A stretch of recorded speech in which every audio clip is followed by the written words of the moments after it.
फांसी दो, फांसी दो। यही औकात है, मुझे फांसी के फंदे से नीचे नहीं उतरना चाहिए, वही जिंदा जला दो अगर बच जाए तो, फांसी में लटकने के बाद। बेटी के हत्यारों को, मासूम बच्ची और अबला नारी के हत्यारों को फांसी देने की तैयारी पूरी हो चुकी है। जी हां, यह फांसी प्रतीकात्मक होगी। इसके लिए छत्तीसगढ़ का वो जवान आज सूरजपुर की धरती पर आया है जिसने अपनी नौकरी छोड़ दी, अन्याय नहीं सहा और यह संदेश भी दिया, लगातार उसका काम जारी भी है कि मैं कहीं अन्याय होने नहीं दूंगा। बात पुलिस परिवार की हो या आम जनता की।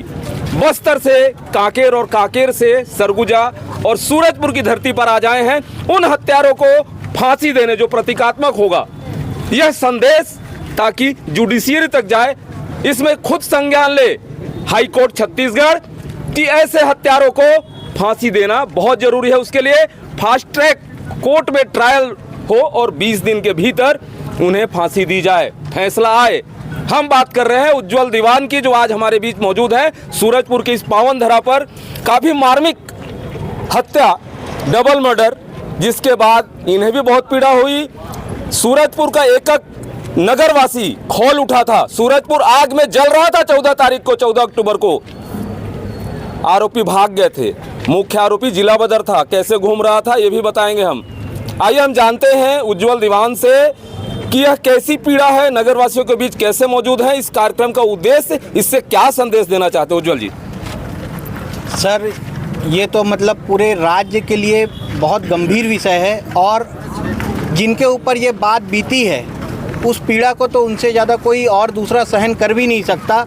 हम सिर्फ बोल सकते हैं। लेकिन जो सूरजपुर की जनता ने दिखाया कि दर्द ये सिर्फ आपका अकेले का नहीं है, ये दर्द हमारे पूरे शहर का, हमारे पूरे राज्य का और पूरे देश का है। जो दुर्दांत अपराधी थे, जो किसी न किसी की सह पे कभी काम कर रहे थे, उनकी इतनी हिम्मत जो बढ़ी कि वो एक पुलिसकर्मी के घर में घुस के उनके परिवार की हत्या कर देता है, उनकी बिटिया की, उनकी पत्नी की हत्या कर देता है अपने साथियों के साथ मिलकर। और उसके पहले उसने गरम खौलता हुआ तेल एक सिपाही के ऊपर डाल दिया। उसकी हिम्मत देखिए। और इन सब के बाद में मुझे पता चला, जब बातें निकल कर आई, कि वो राजनीति से भी जुड़ा हुआ व्यक्ति था। राजनीति से जुड़ा हुआ व्यक्ति और उसके जो सहयोगी थे, जो हत्या में उसके साथ सहयोग किए, वो भी राजनीति से जुड़े हुए थे। अगर ऐसे लोग राजनीति में आएंगे जो अपने आप को समाज का सेवक बोलते हैं, और ऐसे लोग अगर समाज का सेवक बनेंगे तो क्या मैसेज जाएगा सर? तो सबसे बड़ी बात तो ये है कि आज मैं यहाँ पर कोई राजनीति करने नहीं आया हूँ। इस दुख की घड़ी में जो न्याय होना चाहिए, न्याय, पूरी बात न्याय की है। ऐसे दुर्दांत अपराधियों के लिए सिर्फ एक सज़ा है। पहले तो या तो उनका इनकाउंटर हो जाना था, जो बच गए, उनकी किस्मत अच्छी रही। दूसरी बात, वो माननीय न्यायालय के शरण में गए हैं और हमें पूरा भारत की जुडिशरी पे पूरा विश्वास है।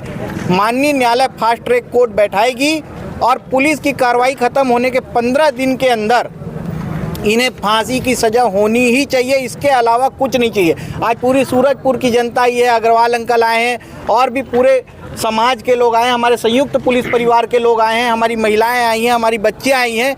ये सब आज एक ही नज़र से देख रहे हैं। ऐसे अपराधियों की एक ही जगह, सिर्फ फांसी, और फांसी के अलावा कुछ नहीं। इसके अलावा हम मानेंगे ही नहीं। अगर शासन प्रशासन इसमें देरी करता है तो उसके बाद सूरजपुर का आक्रोश एक बार देख चुका है और वो उसकी परेशानी फिर हम इस पे बीच में नहीं बोलेंगे। सूरजपुर की जनता शिक्षित है, जानकार है और इस सूरजपुर की धरती से पहली बार ऐसा हुआ है कि मेरे को तो लगता है भारत देश में ऐसा पहली बार हो रहा है कि पुलिस कर्मचारी के लिए जनता खड़ी हुई होगी। हमेशा पुलिस के लिए जनता विरोध में बात करती थी, लेकिन सूरजपुर की जनता ने वो कर दिखाया कि व्यक्ति कोई भी हो और अपराधी कोई भी हो, जनता हमेशा लोगों के हित के लिए सोचती है। और पुलिस परिवार के लिए जब जनता खड़ी हो गई है तो मेरे को पूरा विश्वास है कि छत्तीसगढ़ में बहुत जल्दी बयार की लहर आपको देखने को मिलेगी। और हर एक नागरिक की सुरक्षा अगर जनता इसी प्रकार से उठाती रहे तो मेरे को नहीं लगता कि अपराधी ज़्यादा दिन तक अब छत्तीसगढ़ में रह पाएंगे।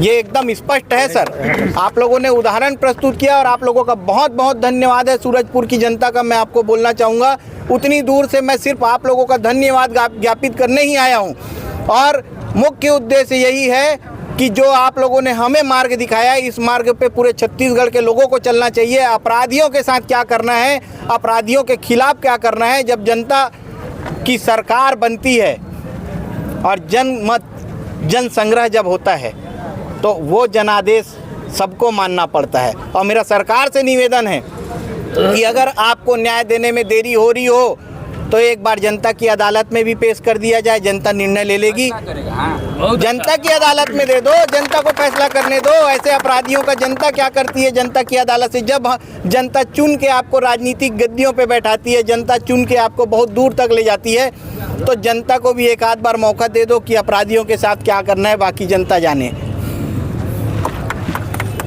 सूरजपुर की जनता का धन्यवाद आपने दिया। सूरजपुर के प्रथम पुरुष हमारे बीच यहाँ हैं के अग्रवाल जी। हम उनसे भी जानेंगे ये घटना कितनी मार्मिक है और आज का क्या परिदृश्य है, क्या संदेश रहेगा। जनता जो सूरजपुर की जनता ने कर दिया अपराधियों के खिलाफ और पुलिस परिवार के लिए आज जनता खड़ी है, वह कितनी बड़ी बात है। न्याय की मूर्ति के आंखों से पट्टी हटा दी गई है। अब न्याय की मूर्ति आंख देख करके फैसला होगा इस देश में। और पट्टी बंदी जो थी वो 3-4 दिन पहले सुप्रीम कोर्ट के जज ने खोल दी है। सूरजपुर को अपराध विहीन शहर बनाने की ओर हम लोग अग्रसर हों और हम आपको आश्वासन देते हैं कि सूरजपुर को 5 सालों में हम अपराध विहीन शहर कर देंगे। और उस बच्चे को श्रद्धांजलि तब तक नहीं देंगे जब तक फांसी उनको अपराधियों को फांसी नहीं हो जाती है। जिस दिन फांसी होगी उसके दूसरे दिन सूरजपुर शहर उस बच्ची के उसके लिए श्रद्धांजलि अर्पित का सभा का आयोजन करेगा। और उसके पहले मैं माफ़ी चाहूँगा, मैं तो श्रद्धांजलि नहीं दे सकता जब तक हत्यारों को फांसी ना हो जाए। बहुत बड़ी बात सूरजपुर के प्रथम नागरिक अर्थात नगर पालिका अध्यक्ष के अग्रवाल ने कही कि जब तक हत्यारों को फांसी नहीं दी जाती हम श्रद्धांजलि उस बच्ची को नहीं देंगे।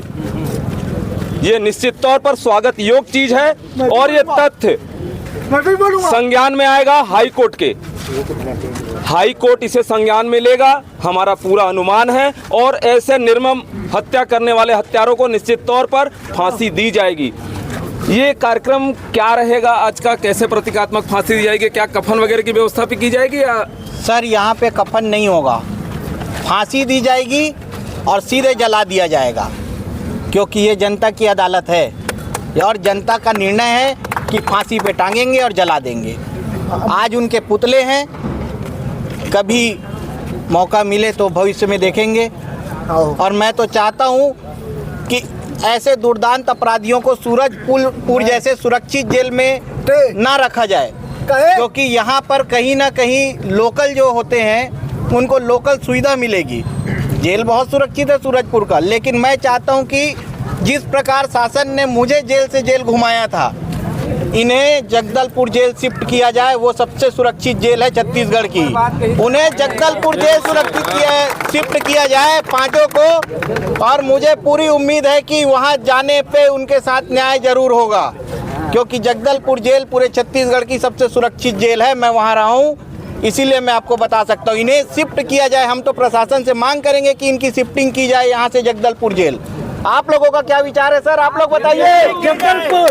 जगदलपुर जनता भी बोल रही है जगदलपुर जाना नहीं चाहिए, जाना चाहिए। आवाज में दम नहीं है भैया आप लोग के। जगदलपुर जेल शिफ्ट होना चाहिए नहीं, ये पांचों अपराधी होना चाहिए, क्योंकि यहाँ रहेंगे तो इन्हें सुविधा मिल सकती है। लोकल है, जगदलपुर में कोई सुविधा नहीं मिलेगी, बहुत दूर है। बीजापुर भेज दो, सुकमा भेज दो, मैं वहाँ के जेलों में भी रहा हूँ, इसीलिए मैं बता सकता हूँ कि वहाँ ज़्यादा सुरक्षित रहेंगे ये लोग और इनके साथ न्याय जरूर होगा, इसकी भी गारंटी देता हूँ मैं। बहुत बड़ी बात आपने कही उज्जवल जी, ऐसे हत्यारों को सुरक्षित जेल में भेजा जाए, इनकी सुरक्षा को यहाँ खतरा हो सकता है। हमारे बीच एक दिव्यांगजन हैं जो अपनी भावनाओं को नहीं रोक पा रहे हैं, ये भी कुछ कहना चाहते हैं इस हत्याकांड में। आप मत पकड़िए, क्या कहना है, हत्यारों को क्या होना चाहिए, इनकी सजा क्या देनी चाहिए? जलाने का प्रयास करें, जलाने का प्रयास करें? हाँ। चलिए। अब मेरे को खड़ा लगा बच्चे बच्ची की हत्या कर दी गई। करे हैं पुलिस परिवार के बच्चे की। हाँ, पुलिस की बच्ची को खड़ा लगा, मेरे को चुन के मेरे को रोना आ गया। आपने सुनी भावनाओं को? एक सेकंड। आपने सुना और बोलिए आप। मेरी बच्ची थी ना, मेरी बहन, मेरे को भी अच्छा नहीं लगा, मेरी बहन नहीं तो अच्छा नहीं लग रहा है। ये भावनाएं निश्चित तौर पे भाव विभल करने वाली हैं। घटना इतनी निर्मम थी। अब देखना होगा इस कार्यक्रम का जो फांसी हत्यारों को दी जानी है, अभी कुछ ही देर बाद दी जाएगी, उसका असर न्यायपालिका पर कैसे पड़ता है। ये संदेश कलेक्टर और एसपी के माध्यम से कैसे पहुंचता है राज्यपाल तक, और इसे छत्तीसगढ़ हाई कोर्ट संज्ञान में लेते हुए क्या फास्ट ट्रैक कोर्ट का गठन करते हुए 20 दिन के भीतर ऐसे निर्मम हत्या करने वाले हत्यारों को फांसी की सजा देती है या नहीं, यह तो देखने वाली बात होगी। सहयोगी महेंद्र देवांगन के साथ doctor Pratap Narayan Singh, Indian Republic news, गणतंत्र भारत की स्वतंत्र आवाज।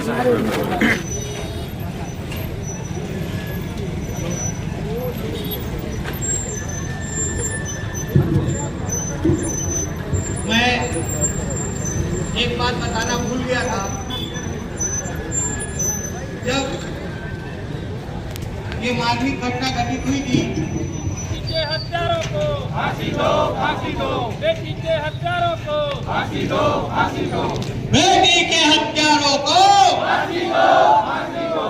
बेटी के हत्यारों को फांसी दो, फांसी दो। बेटी के हत्यारों को फांसी दो, फांसी दो। अब फांसी की प्रक्रिया पूरी की जाए।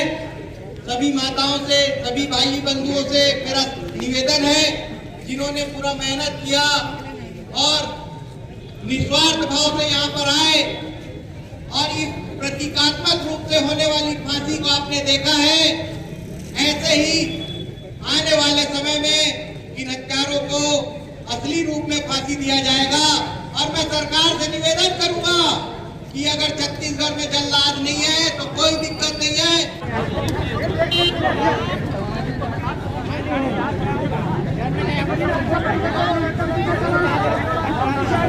कृपया में पूरा चाहिए थोड़ा सा।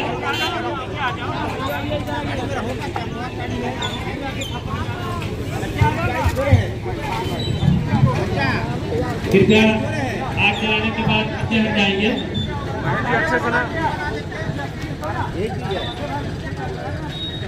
बेटी के हत्यारों को फांसी दो, फांसी दो।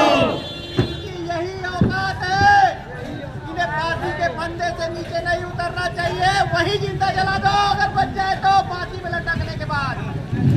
बेटी के हत्यारों को, बेटी के हत्यारों को, बेटी के हत्यारों को, बेटी के हत्यारों को, बेटी के हत्यारों को, बेटी के हत्यारों को, बेटी के हत्यारों को, बेटी के हत्यारों को, बेटी के हत्यारों को।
ऐसे